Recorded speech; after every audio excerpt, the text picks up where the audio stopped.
Hey folks, welcome back to Wanna Let 'Em Know. Wanna let 'em know, no. Today, I want to talk about one of the greatest to ever do it, Michael Jackson.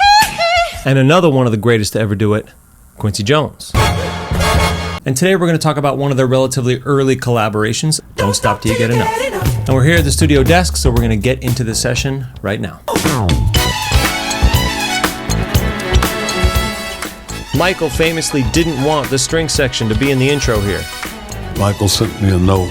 Could you please take off the violins in the introduction? No, it's messed up my groove. The identifying line on the goddamn song. And you said? No way. You don't tell me what to do. It is a masterclass in disco, funk, pop arranging.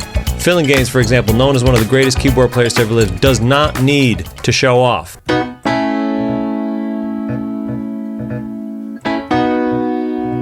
The song's about 6 minutes long. For 5.5 minutes, he's doing this. And that's it.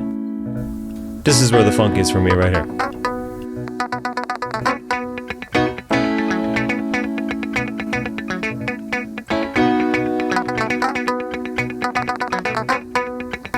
Huh. This is something I never noticed. Listen to this. The guitar, that funky guitar thing. Let me check this on the original final session. Wow, I never noticed that.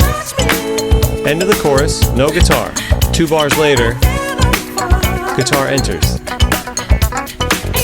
Now, why do you think that is? I have theories, but I obviously I wasn't there, so I can't say. My theory is that they wanted the chorus to feel really big, and they wanted the verse to feel much smaller to show some dynamic changes and some shifts.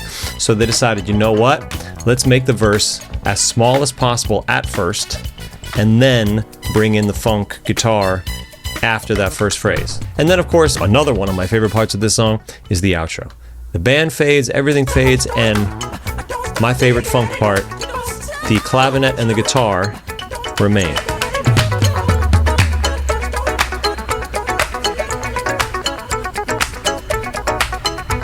Here's a little known fact. In the session itself, the horns also play this line throughout the entire outro for a whole 2.5 minutes.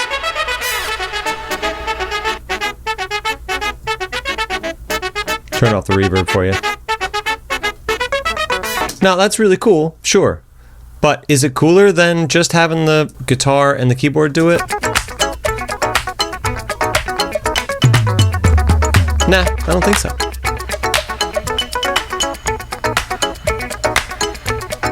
But horn players out there, imagine having to play that lick for 2.5 minutes without stopping, because you can't loop back then necessarily, not the same way you can now.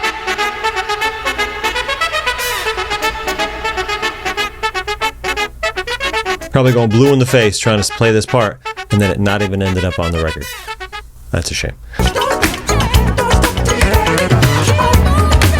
Ooh, another sick bass fill. Man, I could spend all day just listening to the bass and the drums on this track.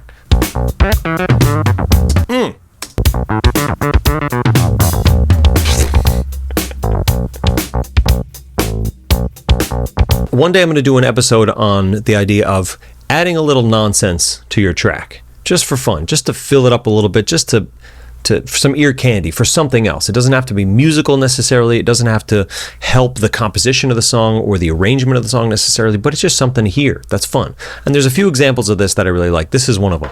In the bridge and nowhere else in the song, we have a party going on in the background.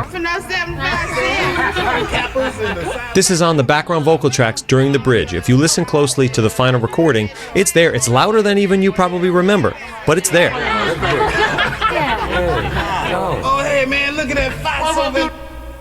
And then it just cuts at the end of the bridge. But if you listen to the final version,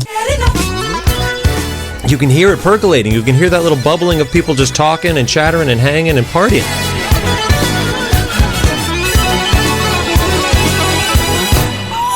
I don't know who came up with that, but that's some real genius stuff right there. And there you have it. This concludes part 1 of what will be a 2-parter about Don't Stop Till You Get Enough, what I think is one of Michael's funkiest tunes. You know, let's talk this week in the comments about what is Michael's funkiest tune. I don't really know. I'd have to think about it for a while, but I'm sure some of you have an answer right at the tip of your tongue. Please let me know. That's that. We'll see you next time.